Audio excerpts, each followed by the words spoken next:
Olha, isso é um tema polêmico porque tem muita gente que passou a vida inteira investindo em imóvel e construiu um patrimônio bacana. Agora tem gente que odeia imóvel justamente pela característica do investimento. Enfim, não tem uma resposta certa se vale a pena investir ou não em imóvel, porque cada um tem uma filosofia com relação aos investimentos, tem as crenças pessoais, tem o histórico familiar, enfim, tem uma série de fatores que devem ser considerados, inclusive a aversão ao risco. Então, a necessidade de liquidez, um monte de coisa deve ser considerada. O que eu vou colocar são os prós e os contras, todos os pontos que devem ser considerados quando você pensa em investir ou não em imóvel. Então, é uma modalidade de investimento, é uma forma de investir que atrai muitos investidores, mas que afugenta alguns investidores pelas mesmas razões. Por quê? Primeiro, se você for comparar com qualquer outra modalidade de investimento, como ações, como um fundo qualquer de investimento bancário ou criptomoeda, enfim. Qualquer dessas modalidades, qual é a característica principal dela? Ela possui muita liquidez. Você pode vender a hora que você quiser as ações e em 2 dias está na tua conta.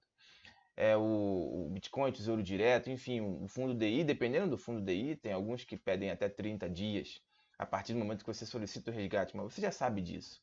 Então você sabe que a liquidez ali é muito maior. Você tem possibilidade de transformar aquilo em dinheiro muito mais rápido. Agora, quando você tem um imóvel, mesmo que esteja quitado, para você vender, você pode vender ele em um mês, mas talvez você demore 6, 7 meses.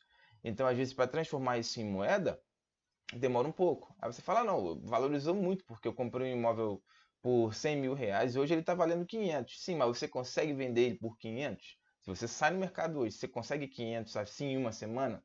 Talvez você não consiga. Você consegue vender rápido por 100, então na prática você não ganhou nada. Então tem que pensar muito nesse tipo de situação que pode ocorrer pela falta da liquidez.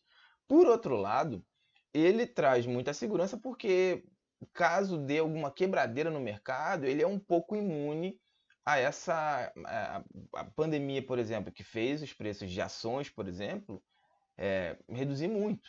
O índice da Bolsa do Brasil, por exemplo, estava ali em torno de 100 mil, caiu para 60 mil.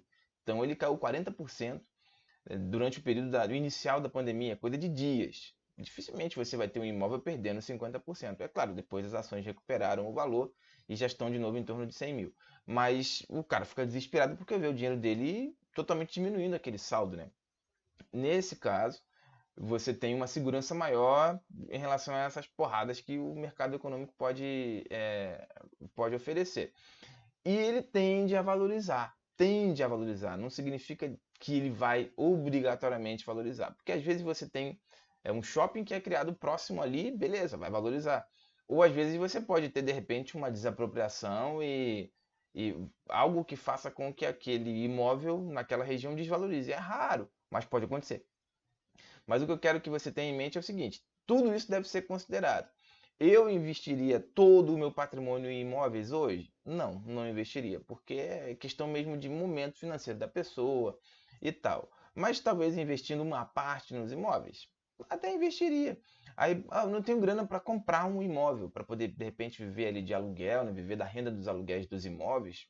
Eu tenho alguma alternativa, porque às vezes eu tenho, sei lá, 500 reais, eu tenho 1.000 reais para investir, queria investir em imóvel, mas é impossível, né? Não consigo comprar uma casa com 1.000 reais. Então você pode fugir de tudo isso e fazer um mix de investimento que tem um valor inicial baixo, uma segurança quase tão grande quanto a do imóvel e que também vai te gerar uma espécie de aluguel mensal, que é o fundo de investimento imobiliário.